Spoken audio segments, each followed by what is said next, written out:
Hey everyone, this is Aaron Lewis, and in today's video I'm actually going to be discussing life with a Sun Conure. So I'm just going to be going over my personal opinions and my experiences owning a Sun Conure, and whether I would recommend them for a new bird hobbyist or just someone looking to buy a Sun Conure. So let's get stuck into it.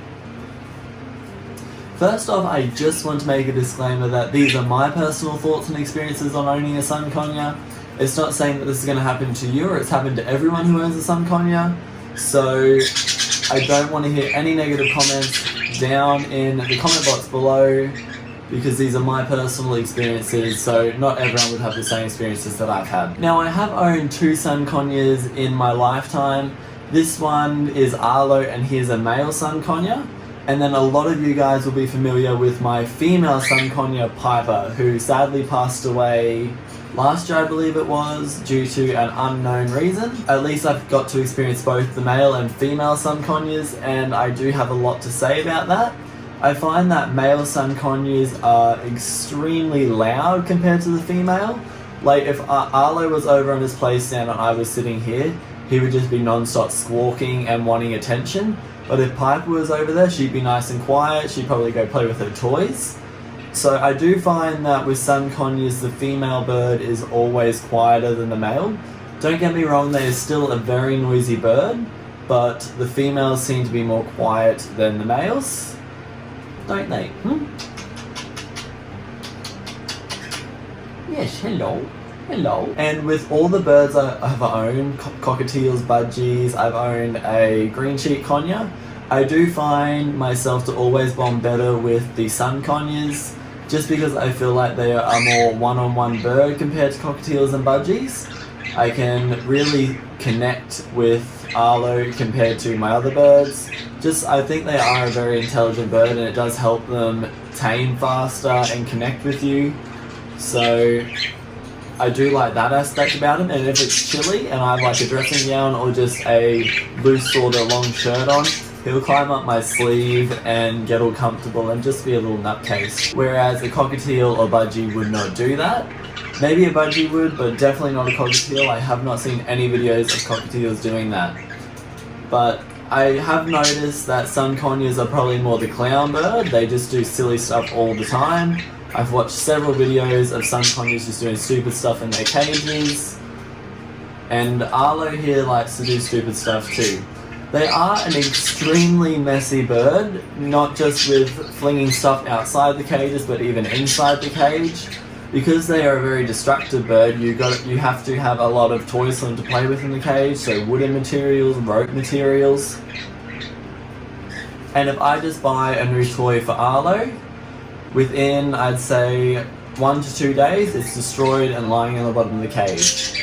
So they do cost a lot of money in that aspect, because you're going to be constantly buying new toys for their cage. So they are probably a very expensive bird to take care of, but if you have the money, then that's okay. Their food alone is also quite expensive. I have his food here. He's going to try and fly away. It's okay, it's just your bag of food. It's just South American complete diet for conures, Amazons, and macaws. Just has a cute little photo of a Sun Conure on. This bag here, I believe, cost me $42, and it's only 2 kgs. So they do take a lot of food also. I'd say this bag will probably last me a month, and then I need to go buy another bag, because if he's not eating it, he flings it outside of the cage, because he obviously doesn't respect money. Do ya? Do ya? So that is another thing you got to think about when getting a Sun Conure. They do like to eat a lot. You've also got to feed them a high nutritional diet that contains fruit and vegetables. I also feed Arlo occasionally seeds, because I like to give him a very mixed diet compared to just pellets or just fruit and vegetables. Because like humans or like dogs, they will get sick of having the same thing over and over and over again. So it's just good to mix up their diet so they don't get sick of something and eventually you'll have to change it. I also find them to be very intelligent birds. These pellets here, they are quite hard, just like a lot of other pellets. But the thing that Arlo does sometimes, if he doesn't feel like crunching down on the pellet, he'll hold his pellet in his mouth, then he'll take it to his water dish and just dunk it in the water continuously to make it nice and soggy. And then he'll just sort of rip it apart and swallow it. And I think that is extremely smart. My green cheek conure used to do that. Piper never used to do that though. She would just eat it no matter how hard it was. She wouldn't try and soften it or anything with the water. I just think that's pretty cute. Also, if you own several other birds like I do, I own 2 cockatiels and a budgie, I don't really recommend having your Sun Conure out while they're out at the same time, because I've tried letting Arlo out with my cockatiels and I noticed he'll fly onto their play stand and he'll try and pick a fight with Chico. He seems to get along with Isla, but Chico and him, they seem to just butt heads all the time, because he'll go to like lunge at Chico and then Chico will go to lunge back. So I have to quickly run over and separate them. So that's just something to think about if you want to always have your birds out together. They're not a very friendly bird when it comes to other bird species, but if it's with another conure, I reckon they would get along perfectly fine, just like Piper and Ruby used to. They even shared a cage at one point. So that is one thing to think about when getting a Sun Conure. They aren't the most friendliest of birds, and if anyone's watched Maverick in Logan Paul's videos, he was only bonded with Logan Paul. So if one of his friends went to go near Maverick, Maverick would fly and attack them. I'll put a little clip up here. They can do a lot of tricks though, Sun Conures. You can flip them upside down and lie them on his belly. Piper and Ruby used to do this all the time, and then you can just sort of nuzzle their head. Don't know if you can see that. But if I were to try and do this with Chico or Isla, they would definitely have something to say about it, and I don't think they'd let me do it. But he even has a little hammock in his cage, and being winter, it's quite chilly throughout the night. And when I uncover him in the morning, he's cuddled up in his little hammock. And I think that is also a really cute aspect about owning a Sun Conure. As I said, if I'm wearing a long dressing gown or something, he'll crawl up inside of it and just sort of have a little nap in there if I don't kick him out of there. Because he does have extremely long nails. I do keep them trimmed. He does grow back his nails extremely fast. Like, I just trimmed them the other week and they've already grown back. But I don't get it because he has stick perches in his cage and also those rock calcium ones. So he should be wearing down his nails quite easily, but he doesn't seem to be doing it. So I might need to swap out his perches with bigger perches so his claws actually go around the perch and can connect with it to file it down a bit. Can I say hello to my viewers? Aww.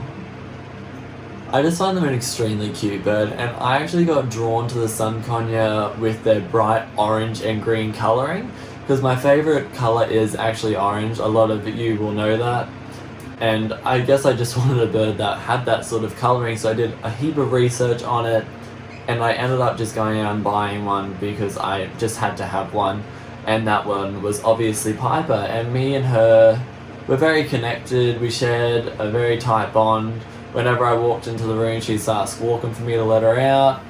If I let her out of the cage and I started walking away, she'd fly to my shoulder. Arlo does do that sometimes, but he doesn't do it all the time like Piper used to.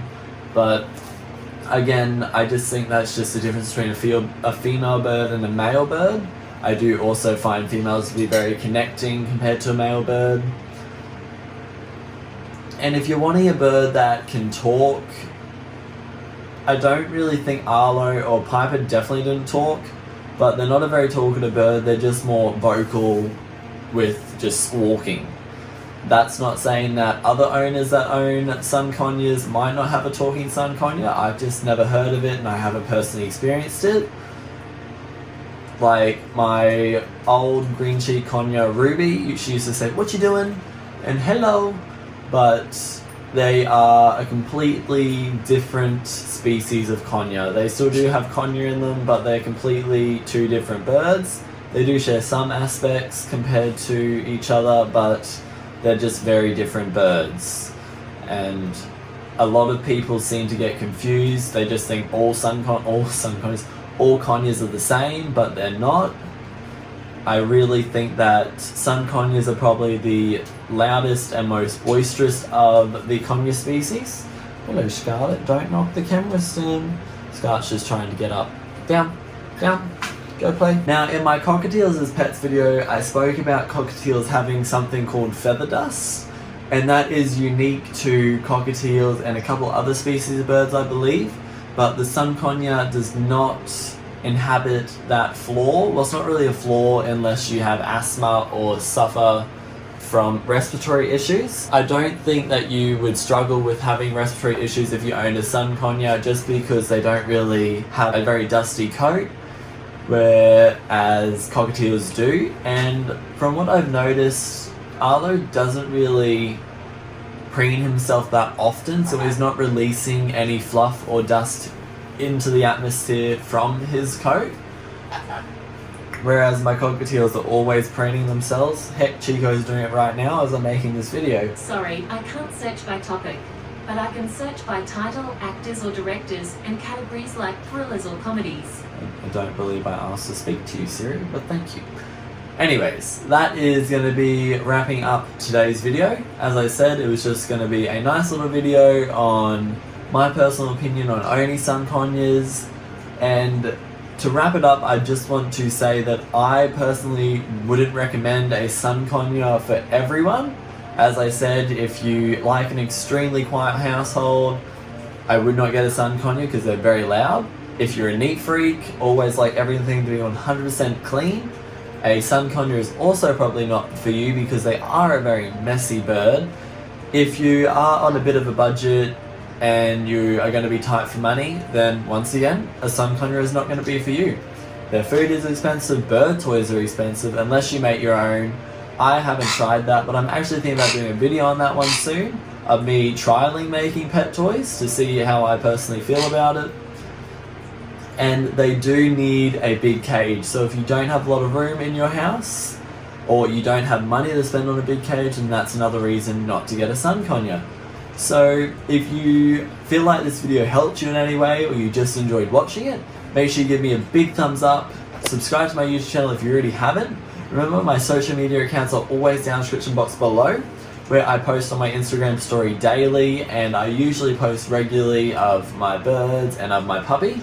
So if you do want to see those, make sure you go follow me on Instagram. Anyways, thanks for watching today's videos, guys. I do hope you enjoyed it. Remember, stay tuned for more videos. Bye, guys.